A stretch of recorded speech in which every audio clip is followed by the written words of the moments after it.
itun hori. 5 urteko negoziazio prozesuaren eta hilabete luzetako grebaren ostean adostu dira. Elak ez zuen akordioa sinatu eta murrizketak onartu izana egotzi die gainontzeko sindikatuei ere. Era berean, akordioa erdietsi duten sindikatuek aste honetan salatu dute Osakidetzak erantzun bat emateko astebete baino gehiago behar izan dutela.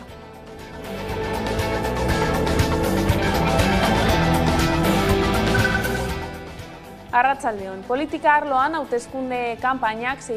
eguna du eta Sánchez eta Feijóoren aurrez aurreko bakarra iraganda. Demoskopioak irabazletzat ematen du Alberto Núñez Feijóo hauteskunde kanpainaren hasiera monopolizatu duen eztabaidaren irabazlea. Eztabaida horrek inflexio puntu bat markatzen du eta hemendik uztailaren 23ko orokorretara erabakigarria izan daiteke. Eztabaidaren ondotik inkestek diote PPek 2 aulki gehiago izango dituzkeela, PSOEk 4 gutxiago, Voxek bat gutxiago eta Sumarrek bai gehituko lukeela. Aurreikuspenen arabera, gobernu aldaketa izan daiteke PP-Vox koalizioarekin, baina ez du lehiatuko lirateke gainontzeko alderdiek. Udane Arbeo. Halaxe da, Euskal Alderdiek euren ahotsa izan nahi dute Madrilen Euskal Herritarren erabaki asko bertan adosten eta erabakitzen direlako eta bere biziko garrantzia duela Euskal ordezkaritza izatea Madrilen ere. Gaurkoan Tolosan egin dute jeltzalek euren ekitaldi nagusia hementxe bertan Eusko Pizkundea plazan eta dagoeneko amaitu da, baina bertan Aitor Esteban Madrilgo Kongresuko bozeramaile jeltzaleak adierazi du giza eskubideen defentsan lehenengo urratsa litzatekeela hitzez adierazi du Euskadi nazio gisa defendatzea eta testuinguru horretan euskara hizkuntza baita ere izan beharko litzatekeela lehen hizkuntza eta gainontzeko hizkuntzek ez luketela behar derrigorrezko izan euskara izanik. Testuinguru horretan eskubideen arloan lidergoak direla nabarmendu du Aitor Esteban jeltzaleak eta giza eskubide sozialen defentsan bete-betan lan egiten dutela. Lehenengo defentsa eskubidetan bebai da Euskadi nazio bat bezala defendatzea. Azken baten herri bat garralako, nazio bat garralako, eta hori bihurtu behar da, gauzatu behar da, hainbeste eremuetan. Beraz, gu guztion eskubideon alde hasten da nazio bezala ditugun eskubideak defendatzen. Eusko Jaurlaritzako larrialdiei aurre egiteko eta meteorologiako zuzendaritzak abisu horia ezarriko du ostiral honetan temperatura altuengatik. 36 gradu inguruko maximoak espero baitira Eusko Jaurlaritzako segurtasun sailak jakitera eman duenez. Abisu horia ezarriko da beraz ostiral honetan. AEMETek ere temperatura altuak iragarri ditu Foru Erkidegoan eta Herriberan eta Nafarroa erdialdean 38 gradutik gorako temperaturak izango dituzte. Horren arira, lehorteari aurre egiteko iparraldeko hondartzetan ura moztu dute dutxetan eta hankak garbitzeko iturrietan. Bien bitartean, Araba, Bizkaia eta Gipuzkoan azken asteetan egindako euriarekin egoerak onera egin badu ere, abereen bazka bermatzeko eta prezioen garestitzeari aurre egiteko jatekoa kanpotik erostea erabaki du Jaurlaritzak. Udane Arbeo. Azken hilabeteotako lehorteek eta kazkabarrek kalte handiak eragin dituzte Euskal Herrian, esaterako Ipar Euskal Herrian Senpere eta Ezpeleta hondamendi eremu izendatu dituzte pasaden hilean izan zen kazkabarraren ondorioz. Esan dezakegunez, bertako piperraren uztaren zati handi bat galdu da eta era berean lehorteak ere kalte handiak eragin ditu Araban. Esan behar dugu azken 6 asteetan izan den euriteak egoera asko betu duela, baina Araban izan den lehorteak uztaren 20% inguru galdu du. Testuinguru horretan adituek eta agintariek zenbait neurri moldatu dituzte, bai lehortea dela eta edota kazkabarra dela eta ondorengo 2 minutuetan bildu ditugu neurriok.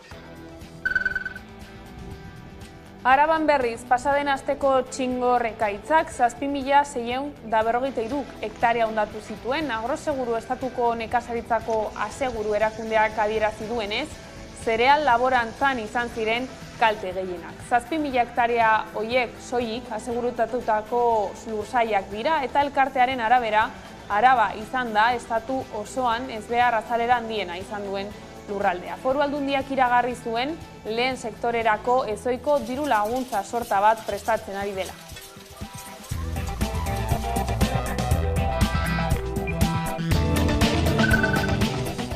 Gipuzkoako eta Lapurdiko kostaldeko zenbait hondartzatan marmokek ziztatutako pertsona ugari hartatu dituzte, azken egunotan sorosleek eta ale ugari topatu dituzte. Azken egunetako psikosiaren ondotik eta asteburuaz geroztik egiten ari diren ikuskapenak eta gero, azken orduetan ez da euskal hondartzetan karabela portugesen ale gehiagorik antzeman eta normaltasuna da nagusi. Hala ere, adi biltzeko ohartarazi dute Udan Arbeo. Donostiako Zurriola hondartzan karabela portugesa izeneko marmokaren 7 ziztada hartatu zituzten sorosleek. Astearte honetan igandetik ari dira sorosleak Lapurdiko eta Gipuzkoako kostaldea aztertzen, ugaritzen ari baita marmoka dirudien espezie hau. Gipuzkoako beste zenbait tokitan ere topatu dute, besteak beste Zarautzen, Hondarribian, Getarian edota baita Donostiako hondarreta hondartzan ere, eta marmoka itxura duen espezie hau Ozeano Bareko eta Indiako ozeanoko ur tropikal eta subtropikaletan eta Ozeano Atlantikoko golkoko itsaslarretan, lasterretan ibili ohi da, baina zenbaitetan Euskal Herrian ere agertu izan da. Taldeka leku aldatzen da itsasoaren gainazaletik mugituz eta kolonia erara bizi da. Karabelaren ziztadak ohiko marmokaren ziztadak baino 10 aldiz mingarriagoak dira eta hori hala adituek adierazi dute, ohartarazi dute adi ibiltzeko kostaldean. Eta kiroletan Frantziako turrak Peio Bilbao txirrindulari gernikarra zoriondu du Twitterren, atzoko 10. etapa irabazteagatik. Hasieran Espainiako bandera jarri dute, luze gabe ordea okerra zuzendu dute eta ikurrina jarri. De ce Tour de France, le classement général évidemment ne verra pas de grandes modifications et pourtant début d'étape on aurait pu penser que le top 10 allait changer donc à l'issue de cette 10e étape, et Jonas Vingegaard évidemment confirme cette unique, il va endosser un 16e maillot jaune dans sa carrière sur le Tour de France et se rapproche ainsi peu à peu. Sinestekoa, azkenean hainbeste urte daroa zuzenean olako helburu handi bat lortu nahian eta 13 urte ostean turrean garaipen lortzea itzela da. Azken 300 metroetan beste zertan pentsatu gabe aurrera eta nire esprinik onena bota dut Ginorentzako. Di loro, ovvero Peio Bilbao, spettacolare successo. Ez galdu aukerie ikurrinek eskuen geuri animoak emoten etorteko. Hau pasuek, handizen azarie.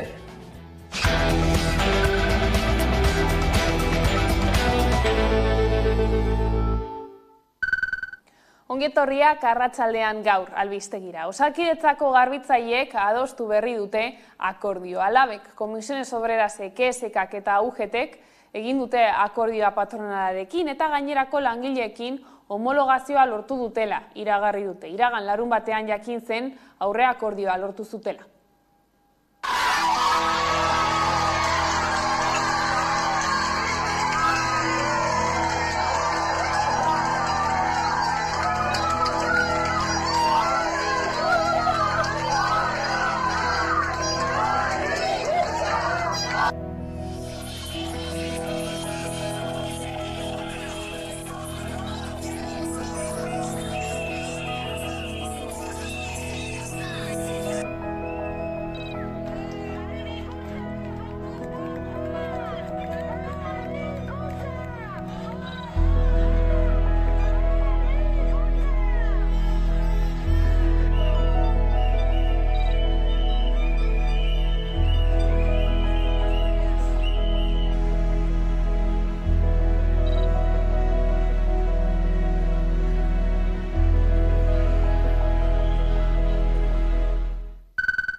Langatazkekin jarraiki Industria Espeña enpresak Comisiones Obreras sindikatuko ordezkaria kaleratu du. Comisiones Obreras gaur Gasteizko epaitegietan bildu da eta salatu du kaleratu dutela bere erantzukizunak betetzeagatik. Jazarpena jasaten ari dela azpimarratu dute eta enpresari eskatu diote kaleratzea bertan bera uztea.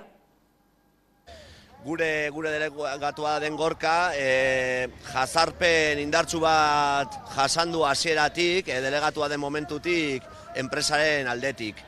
Jazarpen eta jarraipen sutsua egin du enpresak bere gainean, langileen eskubideak defendatzeagatik, ordu sindikalak lan horretarako erabiltzagatik, eta zentzu horretan sostengu osoa eman nahi dugu lehenik eta behin gure adiskideari, eta bestalde exigitzen dugu enpresako despido hau atzera botatzea.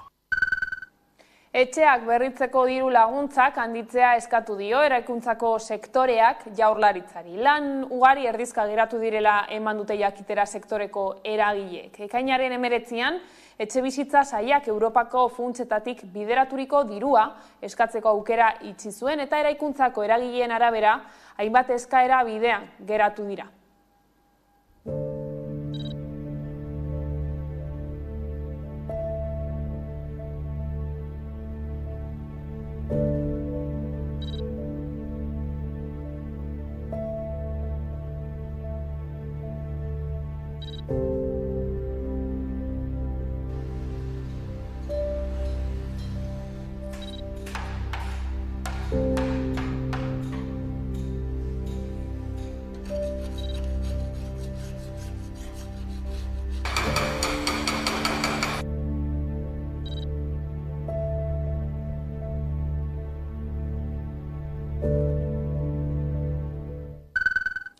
Bestalde, labek salatu du EHUko ordezkapen politika berriak irakasleen lan baldintzak okertzen dituela. Sindikatuak uste du EHUko zuzendaritzak bere erara interpretatu duela losu legea. Politika berriarekin irakasle ikertzaileen ordezkoek lanaldi partzialak izango dituzte. Iñaki Izaldua EHUko doktore gaiak azaldu digu egoera.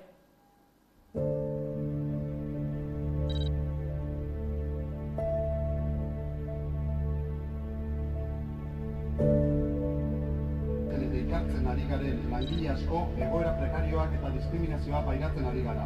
Bereziki 3 kolektibo dira egoera larrian daudenak. Batetik, lanaldi partzialdun irakasleak. Irakasle hauei bakarrik klase eta prekarioak gara hainbaten duela gutxira arte, ez da kontraturik ere ez da neukalako, baina azkenen urteetan egin den borroka sindikalari esker eta ikasleak mugitu garelako, lortu egin da, behintzat, oin pantaietan ikusten dudan, 800 euro horietaz aparte, 1.200 eurotara ere igotzea gure soldata. Kobratzen dugu gara ere, gure figura kobratu beharko lukeen 154. Duintasun hortik nik uste pixkat urrun gaudela. Eta tutoretza batuak ordaintzen zaizkie. Eta ezinbestez burutzen dituzten gainontzeko jarduerak, klaseen prestaketa, kudeaketa eta formazioa ez zaizkia aitortzen, hilean 800 eurotik beherako soldatak dauzkate. Politika arlora salto, uztailaren 23ko hauteskunde kanpaina betean gara eta proposamen gutxiko eta ikamikaz betetako eztabaida alde batera utziz, gobernu osaketari dagokionez Euskal Alderdiek gobernu osatzeko giltza izango dute.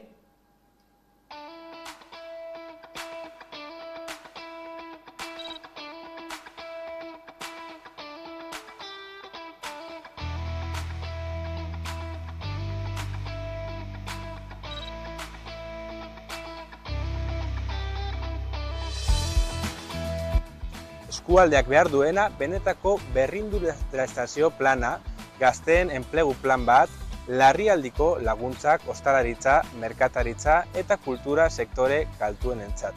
Eta 0 kilometroko produktuen aldeko apustu irmoa, gure saltokiei eta baserritarrei eskualdean bizi ditugun krisi industrial hauek gainditzen laguntzeko.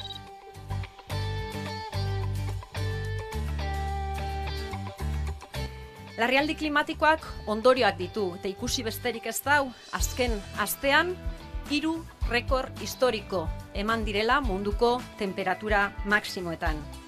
Ondorio latzak ditu gure lurraren berotasun honek, gure ekonomian eta baita ere gure osasunean. Gure bizitza arriskuan jartzen ari gara.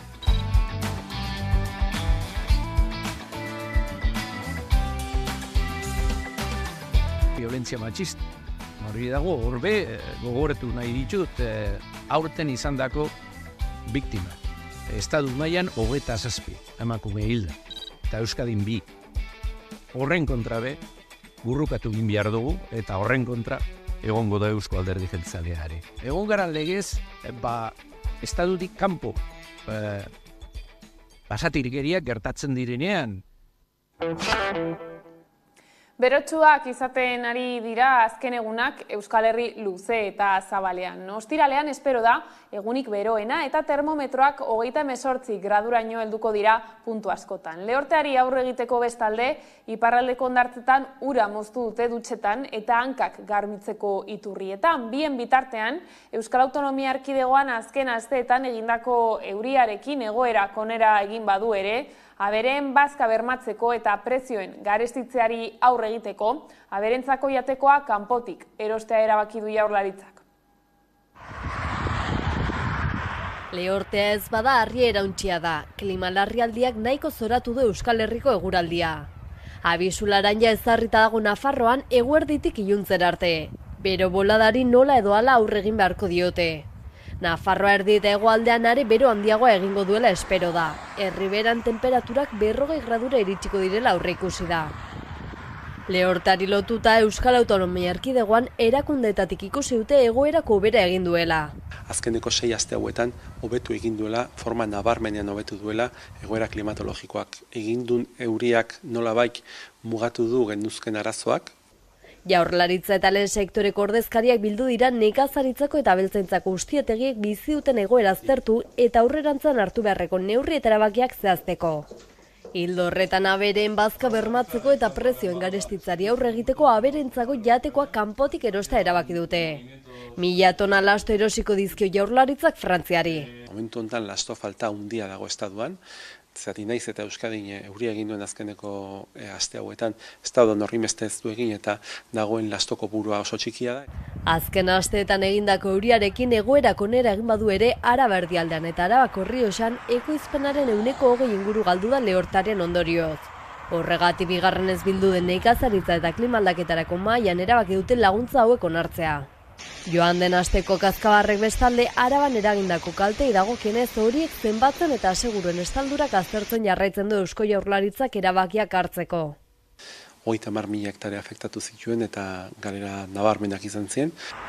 Ipar Euskal Herrian ere Ezpeleta eta Senpere hondamendi eremu izendatzea erabaki dute azken aldiko eurite eta kazkabar erauntziengatik. Bertako piperren uztaren zati handi bat galdutzat izan ostean. Eta Ipar Euskal Herriko kostan berriz aurreikusi daiteken lehortea dela eta neurriak hartu eta ura moztu dute Lapurdiko hondartzetako dutxetan eta hanka garbitzeko iturrietan. Araban berriz, pasaden asteko txingor ekaitzak 7.643 hektarea hondatu zituen. Agroseguru estatuko nekazaritzako aseguru erakundeak adierazi du zereal laborantzan izan direla kalte gehienak. Uztailaren 6an txingor ekaitzak Araban 7.643 hektarea hondatu zituen 8.422 lursaietan. Hala iragarri du Agroseguru estatuko nekazaritzako aseguru erakundeak. Behin-behineko datuak dira eta gainera hektarea horiek soilik dira aseguratutako lursaiak. Erakundeak adierazi duenez batez ere zereal laborantzan izan ziren kalteak, baina bestelako ekoizpen batzuei ere eragin die, besteak beste koltzari eta patatari. Lursaietan jasandako ondorioez gain, biltegietako estalkietan izandako kalteen ondorioz, txingorrak eta euriak biltegiratutako zereala kaltetu du herri askotan. Arabako eskualderik kaltetuena Lautada izan da, Gasteiz hiriburuarekin batera. Gaubea, Añana, Kuartango eta Izkiko parkea ere indarrez kolpatu zituen txingorrak. Arabako Errioxan berriz ekaitza zenbait udalerrietara mugatu zen, bereziki Samaniego eta Bastidara. Arabako Foru Aldundiak iragarri zuen lehen sektorentzako ezoiko diru laguntza sorta bat prestatzen ari dela. Hala ere, momentuz ez dago aurrekontu ofizialik.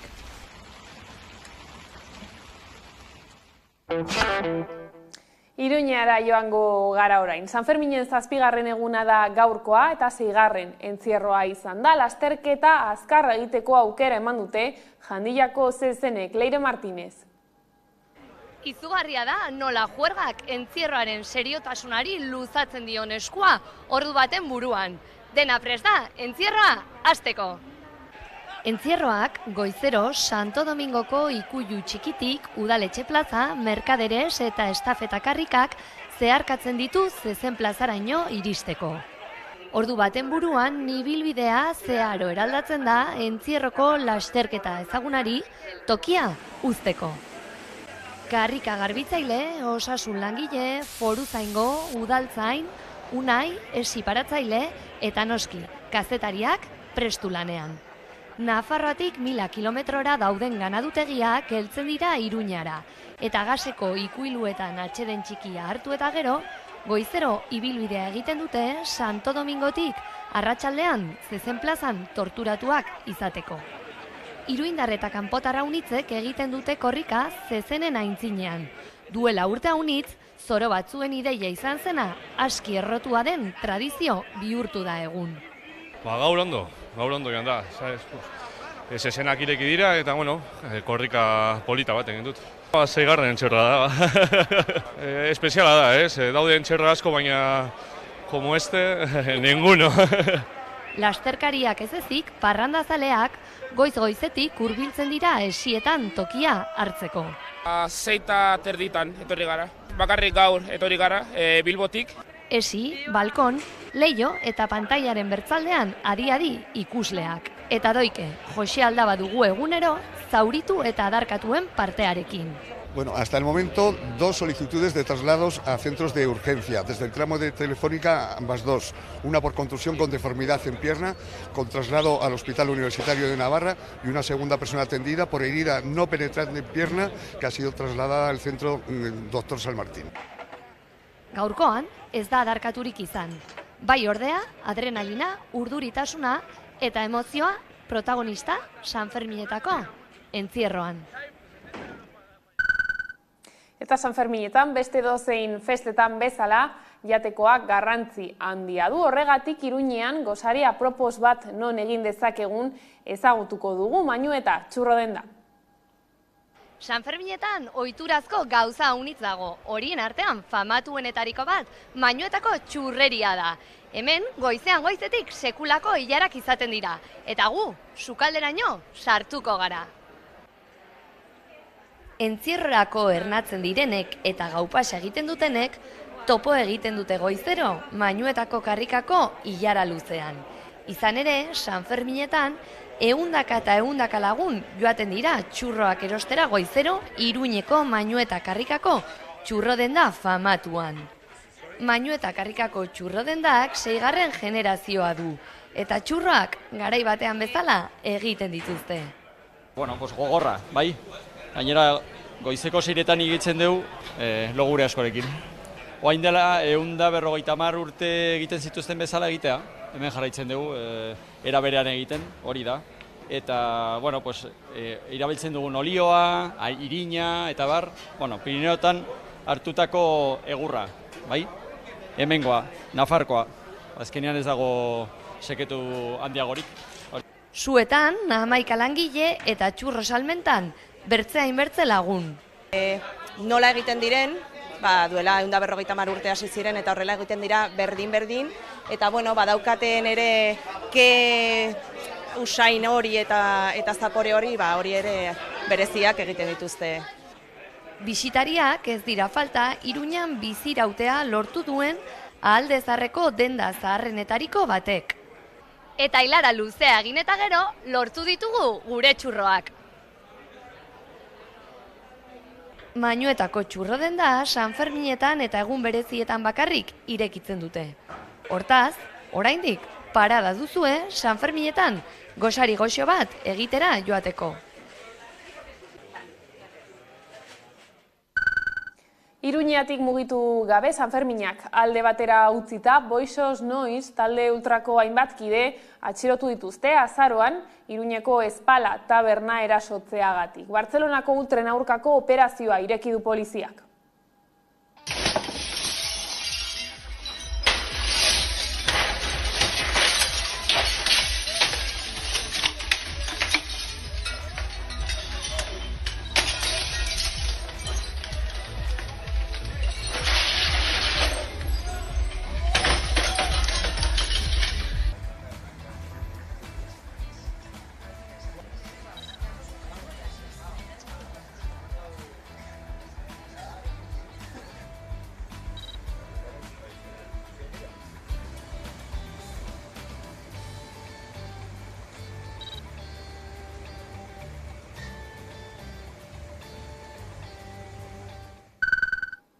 Eta kulturarlora salto, Gasteiz Udalak 400 ekintza baino gehiago antolatu ditu Andramari Zuriaren jaietarako. Kontzertu ez gain, umorea, folklorea, Arabiar Zokoa eta Florida Parkeko dantzagarriak ere izango dira protagonistak.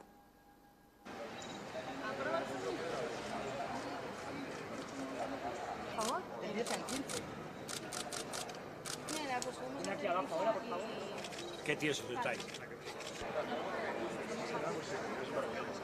Ciudadana. El sorteo se va a realizar a